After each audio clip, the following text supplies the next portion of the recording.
will depend on the lower life. It's a corner and a journey to higher life of goodness.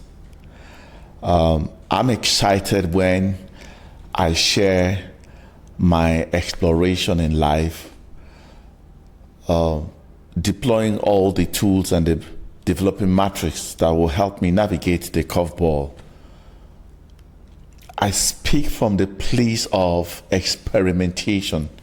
I speak from the place of divine revelation. I speak from the place of truth. There are 4 fundamental things that has helped me advance in my personal growth. And by the way, if you're not intentionally pursuing or aspiring and engaging personal growth tools, it is important, because your life cannot find full expression authentically, powerfully, compassionately, meaningfully, lovingly, without personal growth. And personal growth, it's your friend. It's something you have to, before you can get into that expansive self, that bigger self, that larger self, that limitless self. When you are in limitation, it's because your inner world is limited. Your inner knowledge base is limited. Your depth is limited. So this corner is where we challenge status quo. And status quo will mean sameness, living by societal demand and opinion, living from your mind construction, living from experience, living from history, living from the same perspective, reading from the same thought patterns, living from the same belief. People don't even know, we have said it times with no number, you have to periodically do a deeper reflection, because everywhere you are is equal to your belief system. So if you want to alter anything, change the belief structure that is sponsoring, which is the fuel to your manifestation. Belief is like the source, and everything that you're going to get is a manifestation. So we asked, do you want manifestation or do you want the source? And I think majority of us are in that loop of manifestation, focusing on manifestation without, first of all, thinking about the principle of source. So here we challenge status quo. We inspire you to constructively do a reflection. Are you sure you're not in a cycle of thought pattern, cycle of perspective? What kind of lens are you using? Like, I had just changed my lens not too long, and I see differently. And if you don't consistently and constantly and persistently revolve your lens, you're likely going to see the same thing, and it will affect your manifestation, it will affect your effect, it will affect your outcome. So here is where we encourage people to consistently challenge your belief system, challenge your perspective, challenge your emotional engagement, and challenge your expression in terms of behavior and character. We also redefine standard. We have said that your life experience is determined, in fact, is orchestrated by the standard you are deploying. To raise the standard is to amplify your external manifestation and your experiences. But the same standard of life, people don't even understand they have to set up a standard until I started putting structure and standard within my life. I realized that I was in average system. My performance was actually drive. So I systematically and carefully and skillfully review my standard regularly, so that I can upgrade and upscale and find movement and mobility into maturity. If you're not maturing, you're likely going to remain the same. Your language is the same, your expression the same, your negotiation to life the same, your perspective the same, and you're going to continue to repeat the same outcome. So we challenge status quo, we redefine standard, and we invite you into higher life. And this higher life is a life where your nature, your natural state is love and goodness. What did I say? Your nature is love and goodness. So it means entirely your decisions and your choices are funded and fueled and inspired by love and goodness. And when you have get into this higher awareness, you will know that your encounter in life changes. There's a shift in consciousness. There's a complete turn around. You are evolved, and your evolution is a function of a refinement through this personal growth. So that's why it's important that you challenge status quo. This corner is also very key to me because it is meant to help us discover who we are. And I'm excited on a daily basis that I do not live from one identity, because the problem of man is identification or same identification. I have mobility of and vast identity. I mean, apart from that, I'm a brother, I'm a friend, I'm a son, I'm a leader, I'm also a servant, I'm a teacher, I'm a mentor, I'm a father. You see how multiple dimension your identity is. But beyond that, beyond the your mission identity, your purpose identity, your duty identity, and the obligatory identity, your calling identity, which is Patrick Uduma, and that's my calling name. So if you call me Patrick Uduma, it means that you're calling my calling identity. So I'm different from another Patrick Frank. So if you call Patrick Frank, I won't respond. But when you call Patrick Uduma, so that's my calling name. So we want to be able to ensure that you know your calling name. But your calling name differs from your professional name. Like maybe now I'm a business person, I'm an entrepreneur, or maybe I'm a teacher, maybe I'm a mentor, maybe I'm a guide, maybe like a coach, whatever it is. You see, that is not my real identity. My calling name is a calling name. My duty name, which is my professional name, maybe I'm a nurse, maybe whatever it is, and all that, that becomes my professional identity. But there is an identity that fund and fuel my character and my relationship, my definition, my perception, how I see things. So for instance, like, I have several identities, multiple identities. One of them is I'm a learner. What that means primarily will be every time I encounter strange things that has not come into my consciousness before, I do not just call it as strange. It means that instinctively my identity as a learner will pop out and be energized and activated to see what to learn from this new thing, from this novel thing. When I meet a challenge, I'm not necessarily going to call it challenge. I'm going to find out my meaning to it and my definition to it will be sponsored by my multiple dimensional identity, one like an unlocker. It means that I explore rather than experience.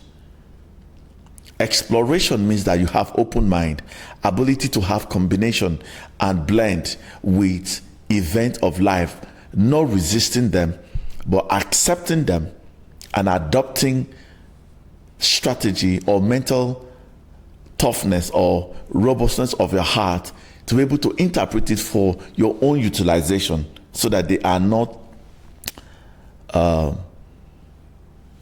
controlling you. Because most times we come into uncertainty, for instance. When you are afraid, you have been You are being controlled by that external factors. When you're irritated, it means you can be influenced and be controlled by the external trigger.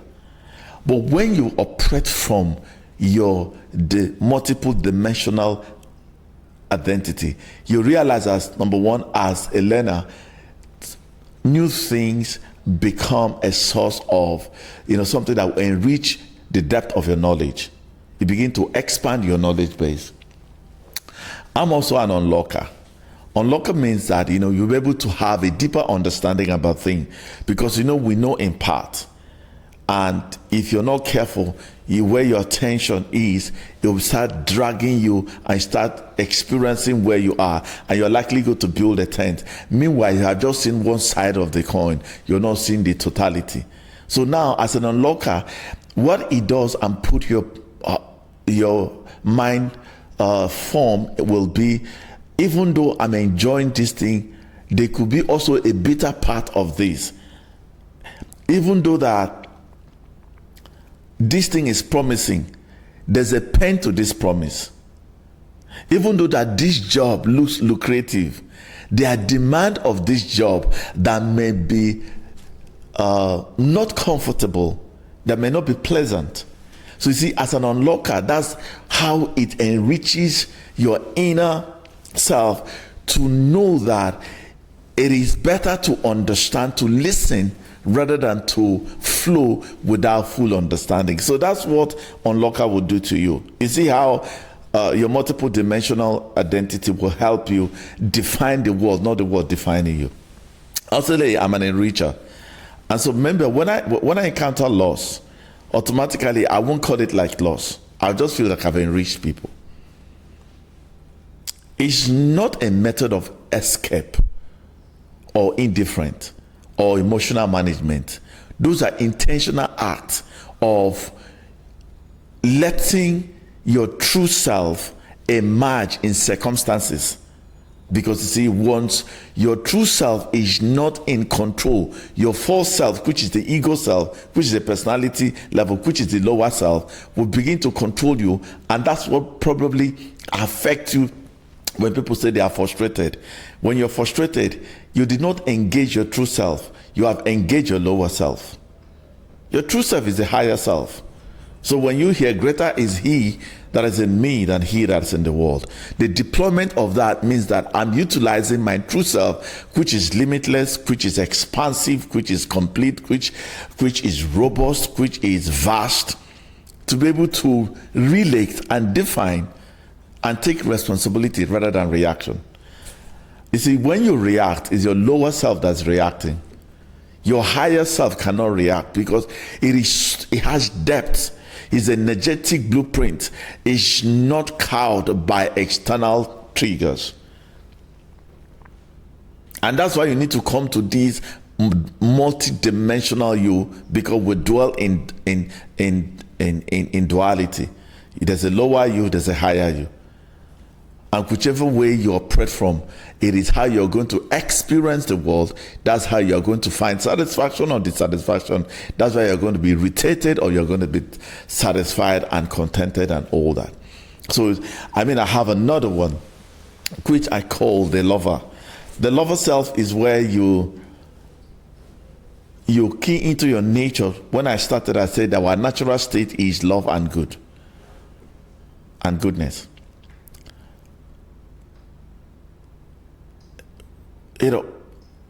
There's a scripture that I read. It said, I think 1 Corinthians chapter 13. If you look at it, it says, if you do all this thing without love, it profits you nothing. And that's why you see, you can love people and you're kind to them and they're unkind to you. If you get hurt, you're not operating from the place of love. That's an unconditional state, where you don't live in duality, you integrate the duality. What it means that you don't define disappointment there. You don't find regret. You don't find complaint there. You don't find blaming there.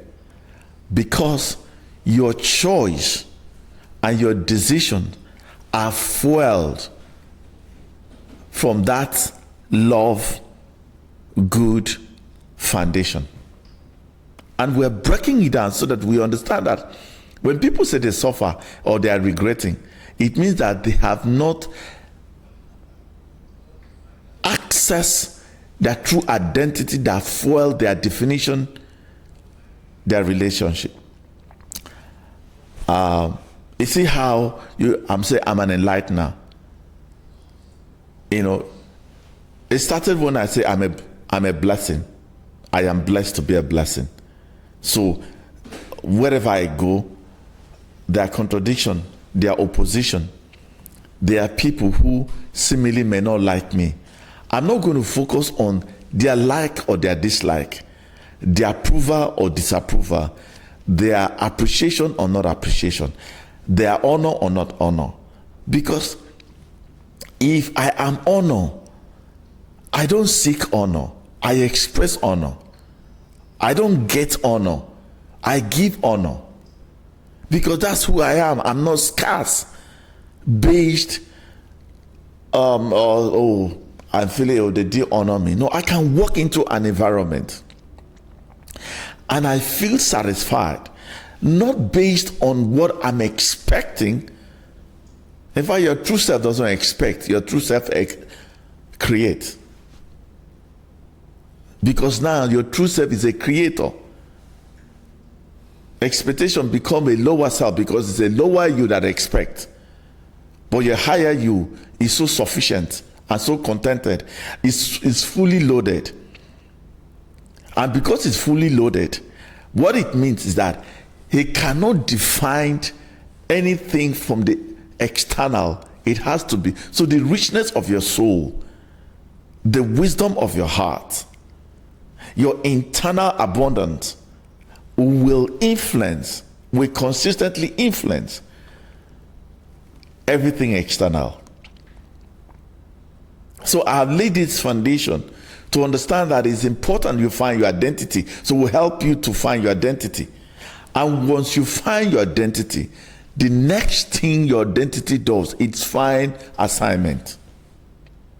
Whether in a relationship, one of the reasons relationships are not very productive, are functionally not productive, people are going there to get.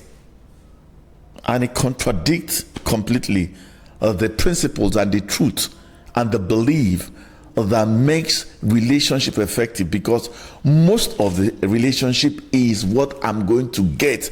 And we are said consistently, when you focus on getting, that's why you get yourself out. But when you focus on your assignment, which is your contribution, you find satisfaction, because really there are things within your control, there are things outside your control. And if you wire your brain, if you wire your mind to consistently be in the flow of expectation, that's why disappointment and dissatisfaction are coming. So you see, when you find your nature, you find your assignment. You are going to find assignment, whether it's what you call purpose, whether it's called mission, whether it's called calling, whatever it is. And your calling cannot bring you frustration.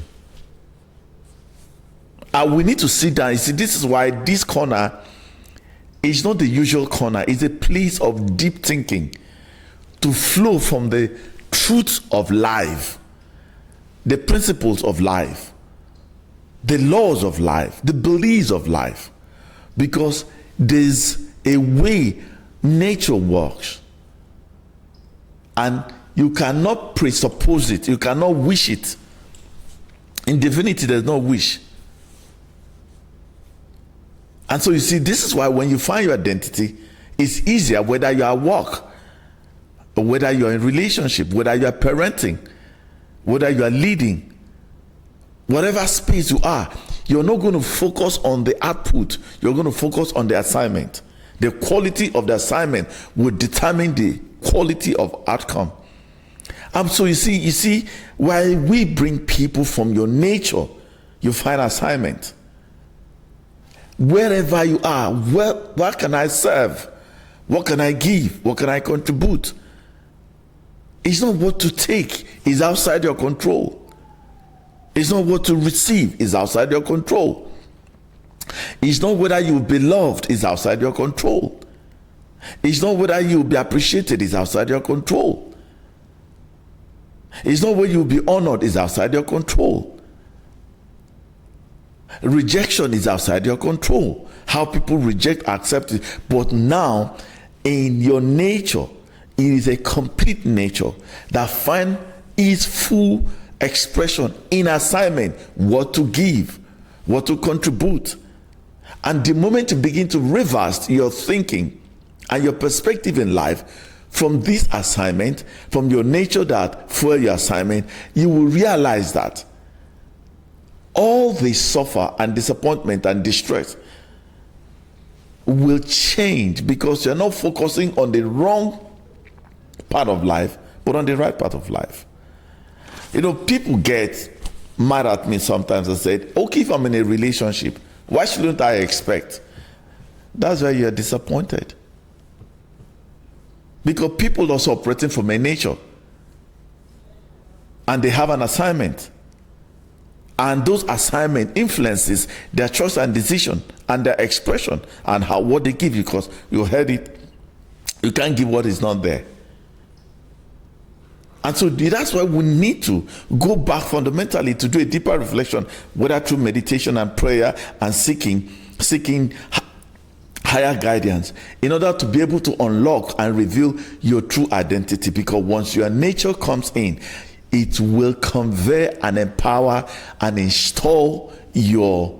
That's why he said to those he foreknew, he predestined. What is predestined? It means that he had packaged you and designed you and for functionality. That's why when you have your gadget is a nature, have an assignment. The nature is not going to expect. The only expectation is you. I expect myself to be nice to people. I expect myself to be courteous. I expect myself to respect. I expect myself to honor. I expect myself to respect. I expect myself to contribute to the flow. But another person, how? How are you going to control his or her nature and his assignment? Now, what that means here, once you find your nature, what do you need? You find your assignment, and your assignment build a set of values. This is the estimation. This is the what. This is how you are going to operate. This is your blueprint. This is your base. This is your engine room. That is what fire you. Is a firework. Is a place of inspiration. I have a set of my core values, and every day I talk about it. It's on my room. It's everywhere. My decisions are funded by it, and it's just in simple way. One is goodness. And when you hear me say, I dwell in goodness, what means is that I am influenced. I have modified my government. So my self-government, my constitution, my laws, personal laws, are within the orbits of these structure of values. Goodness. Number 2 is kindness. What it means, I'm kinder to myself, non-judgmental to myself, meaning that I am now less judgmental to people. Now, presuppose judgment, you put care and compassion. Care and compassion. You see, now you become more tender. You become soft to life. When you become tender, people think it's when they are hard that people respect them. No, soft. So, goodness, kindness, and respect. I respect people's opinion. I respect cities. I respect people's philosophy and stand. I even respect how people treat me. It's their character signature. It is a value in action. Do you understand? So you see now, you now see goodness. Your language is good. Kindness. You are soft to life. Respect. You are more understanding. And the next one, hard work. Hard work is ability to develop your mental stability, your mental construct to align to toughness and endurance. Ability to not to be slothful, but fervent in all, whether psychologically, physiologically, physically, building your vitality, building your stamina, that vehemency with which you navigate life. So you are not overtaken by wings, but you ride with the wings. You are not overtaken by a curveball, but a curveball, you curve with them. You are not swallowed by the storm, you ride in the storm. You're not taken by distraction, you convert them, because you have the mental flexibility and that openness to be able to excel with those distractions. When rejection comes in, you embrace them from that place because you have that tenacity, that grace, that place of nothingness where you flow with them. You see how the body of my value system that is sponsored by my assignment has been able to put into self-governance. When people say that, they are not disciplined, you cannot be disciplined until you have self-control. And you cannot have self-control until you have basis of self-governance. It is those constitution that will help you to become self-control, and that self-control bring discipline. So if you said, I'm not disciplined, go back. Maybe you don't have value system, which is your personal law that helps you guide. So apart from hard work, we talk about order.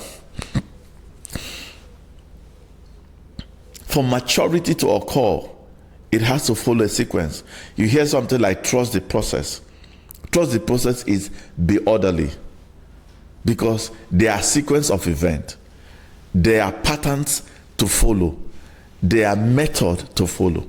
Where you do not follow patterns, and you can't trust the system. So orderliness is such a thing that if you bring it to your business, to a relationship, what is order? In fact, in the hierarchy of spirituality, the first significant demand of life is order. And that's why I say obedience is better than sacrifice. Order is such a powerful tool that accelerates you and give you access to mobility. Your mobility, it depends on how orderly you are. That's the sequential part. Then you talk about patience. Patience is the ability to understand seasons and unmovable. Is when you are not being provoked by external triggers. When external conditions cannot provoke you. Is ability to restrain your emotion over is a place where abuse cannot harm you. That's what patience does to you. Then I have what I call love. Then finally, the last one, my mom gave it to me. Is a keep your promise. When you start keeping your promise, your life changes. You're unafraid. There's a boldness, there's a new character conduct. Character growth is such a powerful thing that can only be, because what shapes your character is a value system. So if you're struggling with any form or anywhere in a character flaw, go back and set a value system that is funded by your assignment. Those alignment and harmony, when you synchronize your value, your assignment, and your nature, you see you are in a flow state. There's no struggle around it. It just helps you. It's the fluidity. It's powerful. Then when you have found your value system, there's what we call value in action. Value in action is a virtue. And virtue is a function of mindful living. How your words and actions and expressions are always in harmony with your value system. You know, people loses their character when people have no character. They join them. No, you have left your nature, and that's why most times you are outside your nature, you struggle. It's like a fish. A fish cannot function outside the ecosystem. It can't. It will struggle. So anywhere you're struggling in life, business, parenting, friendship, relationship, leadership, go back to the fundamentals. What's your nature? What's your assignment? What's your value system? Those value systems, how do you organize them, allow them to shape and dictate and influence and inspire your virtue? And that's which is the value in action. So I carry my values like a wallet. It is the ticket upon which that usher my disposition, my language.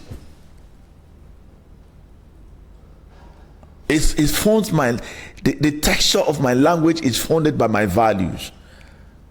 That's why you predominantly you won't hear me use language that does not represent my value of goodness. And some people tell me, oh, you have words, the right word. The right word was shaped or is being shaped by my value system.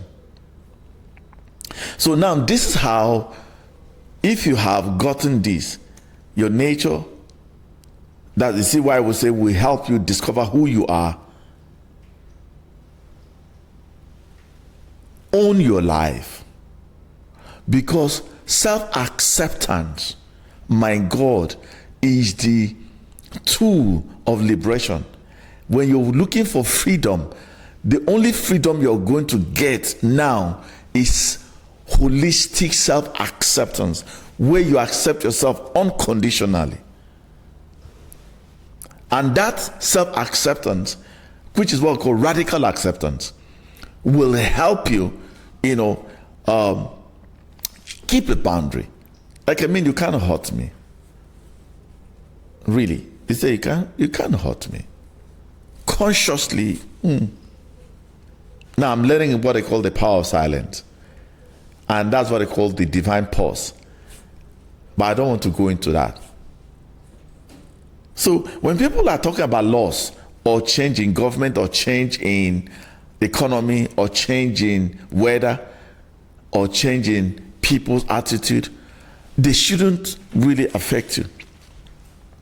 Now we're going to be talking about today the gift of discomfort.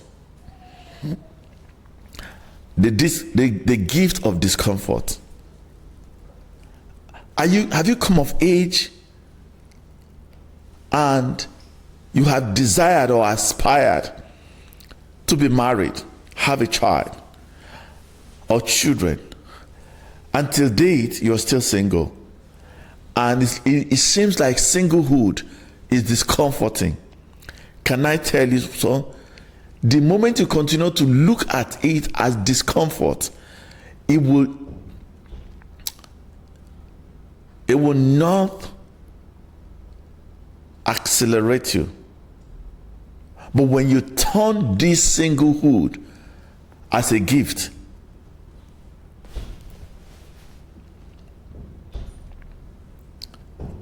you will see that you're recapitalized your entire self-investment of yourself and become more pronounced, more profound, more productive, more engaging, efficient, and effective. the gift of comfort. But let me lay a foundation to it. The texture of your mind, whether it is a tool of creation and expression, or whether it's a tool of oppression and engagement, is where they start, because they will influence and fuel your perspective. They will influence your perspective. So we're going to be talking about the basic, the foundation. It starts from your mind, the state of your mind. I've talked about the state of the mind, but that's what I'm going. But let's look at your mind. Your minds are constructed in two parts. Number one is, if your mind is complete,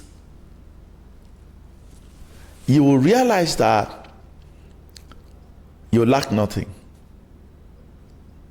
So we have what we call complete mind. Complete mind is where within itself is not seeking for external endorsement, satisfaction. The satisfaction is within you, not without you. You know, I read something recently, again, you know, a very scripture that everybody knows in Mark 7. Let me read it. Mark 7.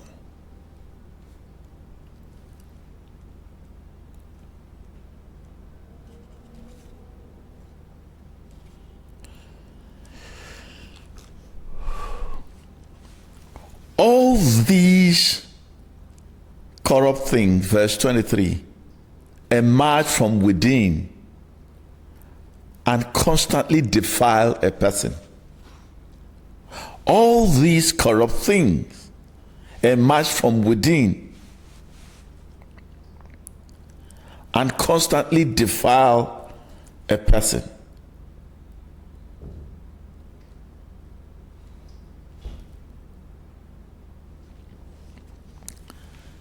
He said, for food you swallow doesn't enter into your heart, but what goes into your stomach only to pass out into the savor. So it means it's not the external happenstance that affect you. It's your mind, the state of your mind. If your mind is complete, it's like, I use this analogy a lot. If you are going for a function and you have been invited for a function, maybe a party, and before you left your house, you decided to eat well, and you were full, you were complete. Have you noticed that if you go for that party and they don't share food, you're never bothered? You won't be looking for item 7 or what to eat. You're complete. And you know, we need to be able to train our mind to be complete within it. Because what defiles us is not external thing. It is our internal disposition of our mind. So if your mind is not complete, what means it is feeble? So people have feeble mind, and feeble mind will interpret event like when you go out for that party, and because you are not complete, you're feeble, and they don't give you food, you will come back, or you will go back bitter. Why? Unsatisfied. Say, why did I waste my time? Because your mind was feeble, so it was looking for something external to feed it to find completeness.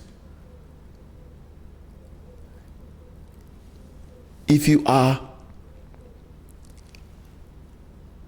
out of a job and you're pressed from a complete mind, your definition an outlook concerning that situation is different from someone who is feeble in his or her mind.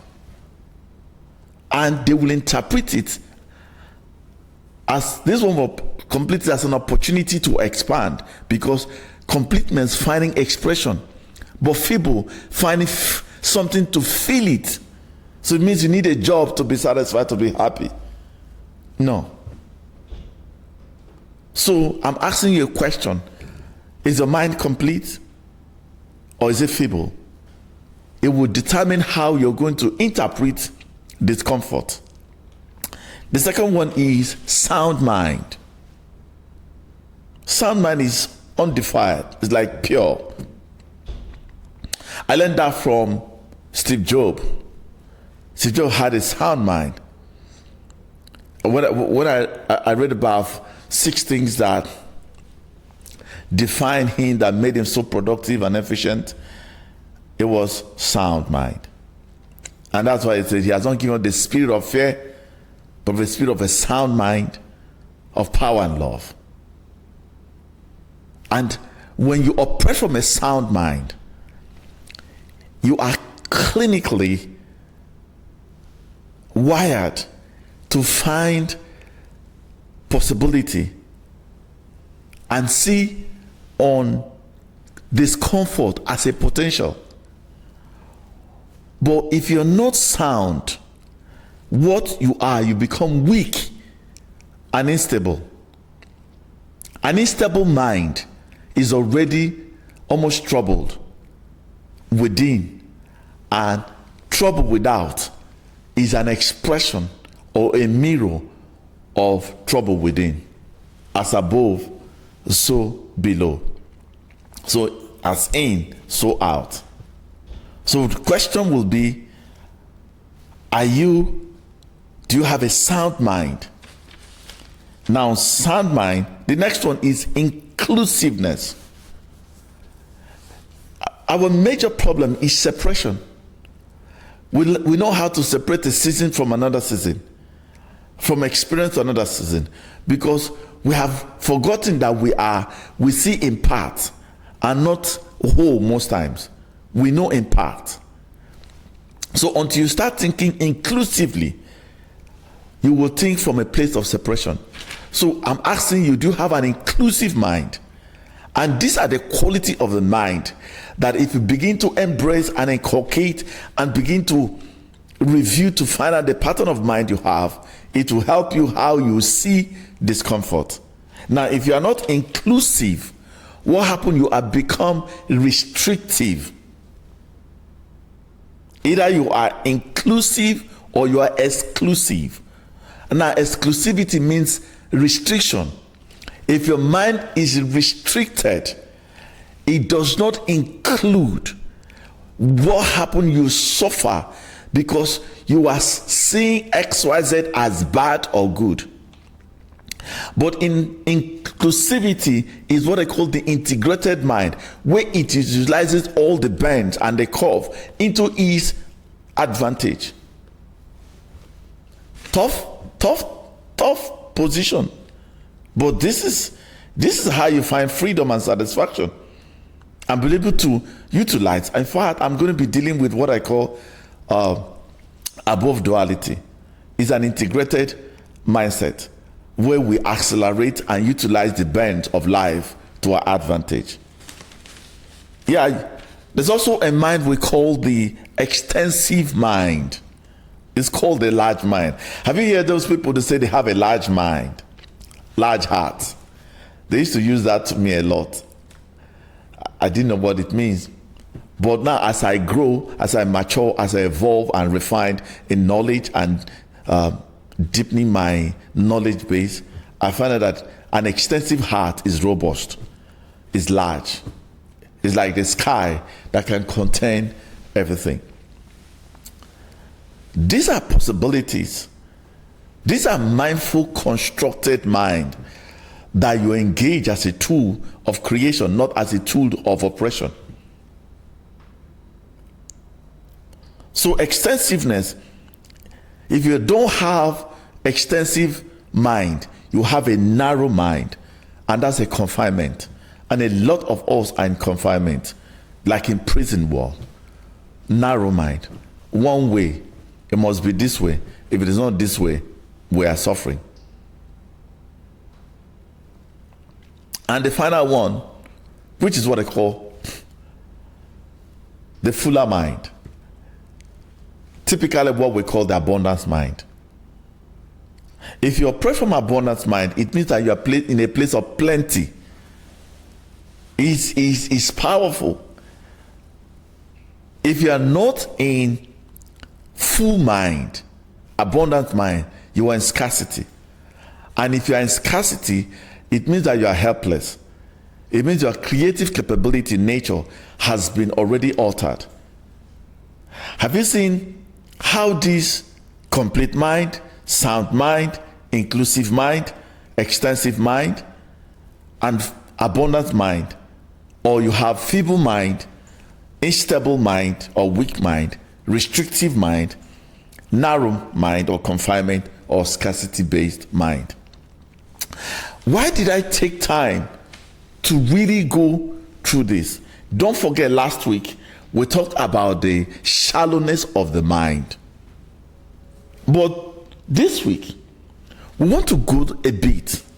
Now, if you have a complete mind, if you have a sound mind, if you have an inclusive mind, if you have an extensive mind, and you have a fuller mind, what it will usher you is what we call the profound exploration. You will no longer be interested in experiencing situation. You want to be able to go a bit dimensional, where you first of all experiment, expand, and extensively explore to create an experience.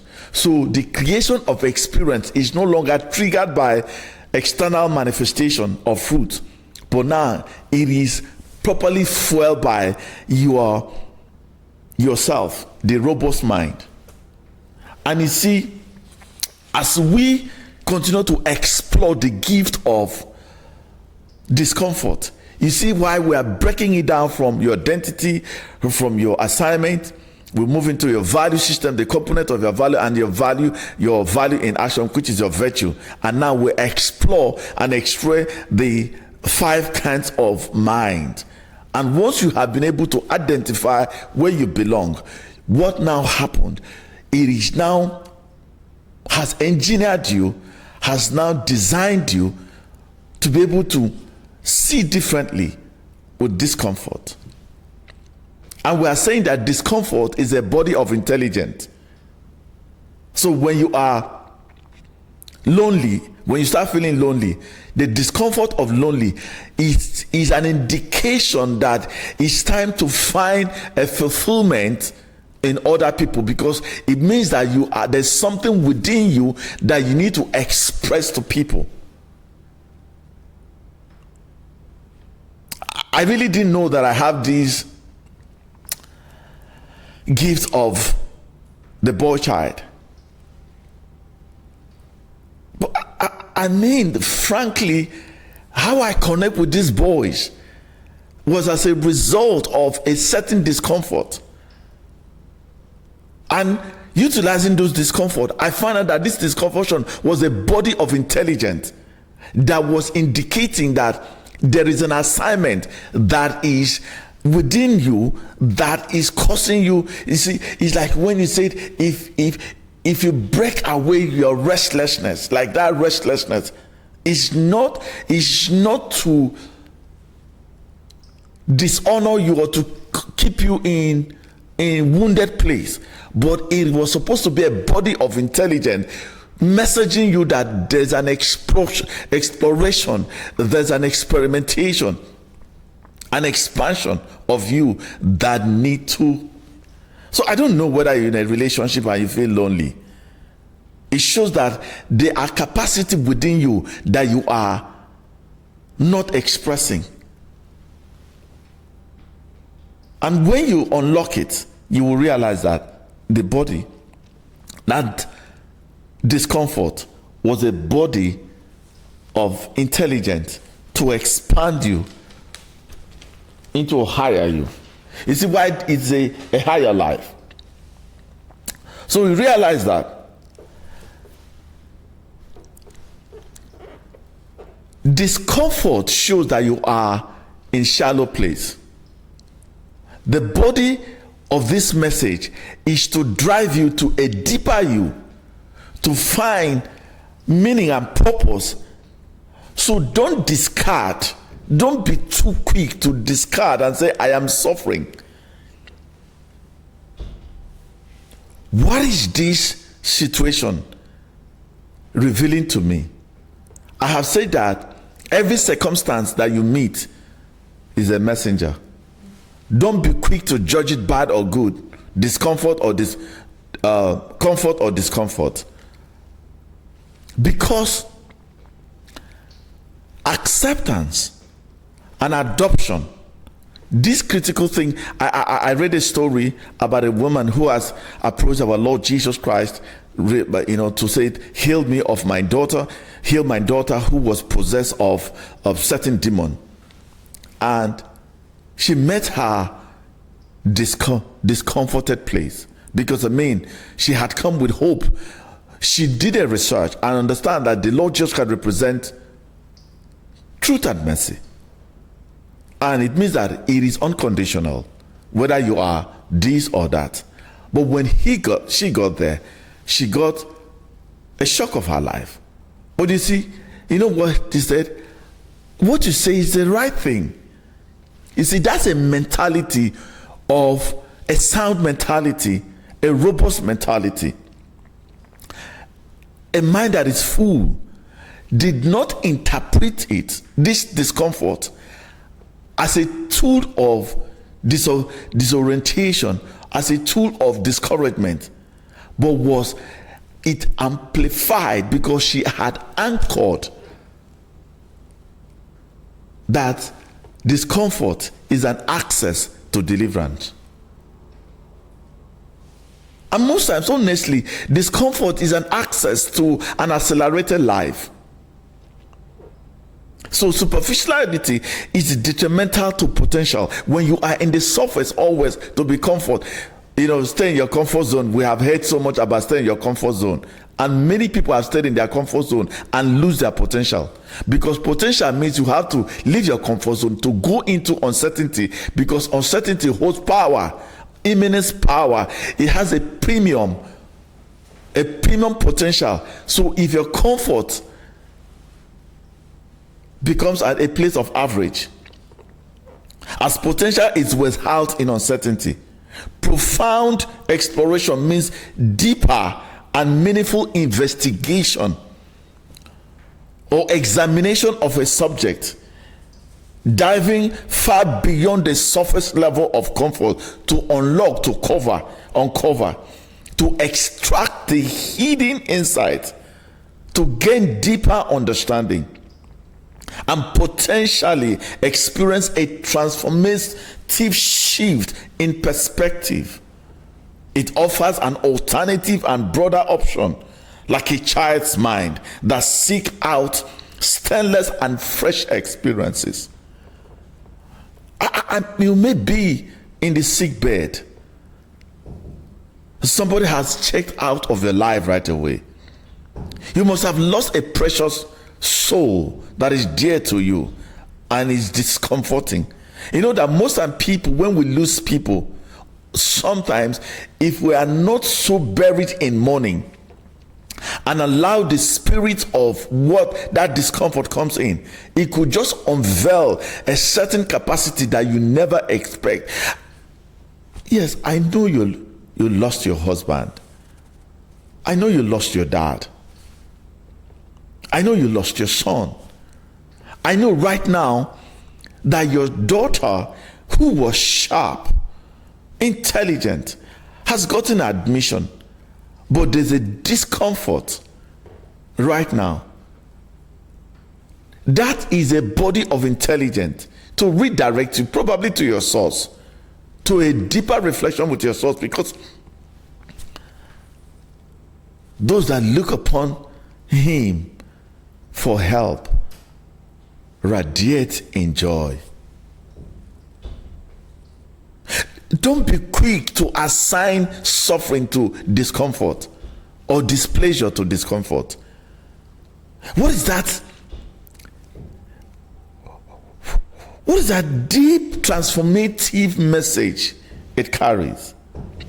And the stainless, fresh mind of children do not just assign or judge based on the constructed mind experiences to judge the situation now, but they look at it from a fresh eye. I'm begging of you, I plead with you, have a fresh lens over the discomfort and speak to discomfort. Speak to me. This discomfort is an indication that there's a potential to uncover. Letting go of your past will create a new connection, a new relationship, a new definition. How you are related with this discomfort. Can you do a 360 degrees,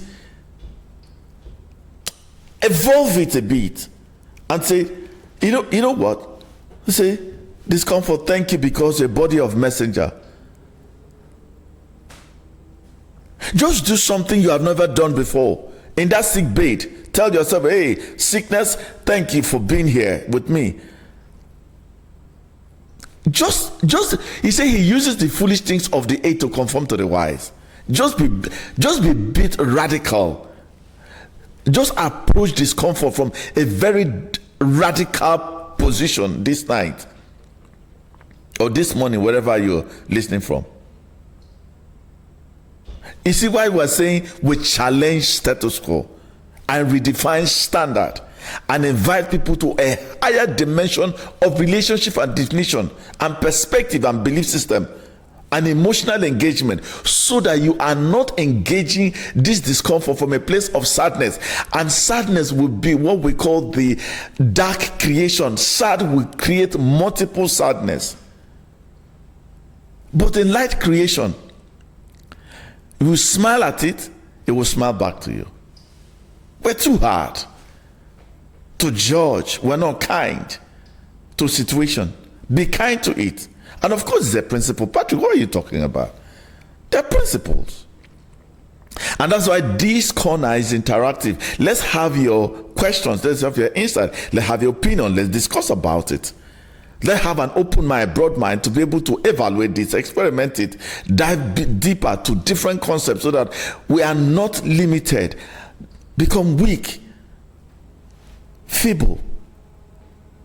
Not to approach life from a place of confidence and boldness and audacity and grit with determination to utilize life rather than life utilizing us. And that's why I say, break open your word within me until revelational shine out. Those with open hearts are giving insight into your plan. Discomfort is a messenger of goodness. It takes a good person, a good heart, to be able to interpret situation from a good place. A sad person will relate to discomfort from a place of sadness. A wounded heart will interpret discomfort from a wounded place. A scarred-based heart will look at it from a place of scarcity, from a place of weakness. I beg you, befriend uncertainty, because discomfort is uncertainty and it carries immense potential, and you have the capacity to explore, to experiment, to expand it so that you can have a different experience. I love to challenge status quo. I like to go deep thinking. One of the things that changed my experiences in life is when I say I'm a deep thinker, I'm a thinker, I'm a strategist, I build good culture, and I have a great future. I invite you this evening, this morning, this afternoon to tell you discomfort is a body of intelligence to unleash your potential. What it does is to shift your perspective completely from a place of comfort, from a place of limitation, and a place of feeble mind in order to take you to higher ground. I'm sure one of these insights of wisdom will help you to renegotiate discomfort and begin to realize that and recognize that discomfort is a gift of life. Thank you so much for every one of you who have joined this 1 hour. Let me have a comment. Invite your friends next week, Friday, so that we can explore this new standard of life and elevate it into a higher consciousness so that we will live in satisfaction, in freedom, and in compassion. Thank you so much.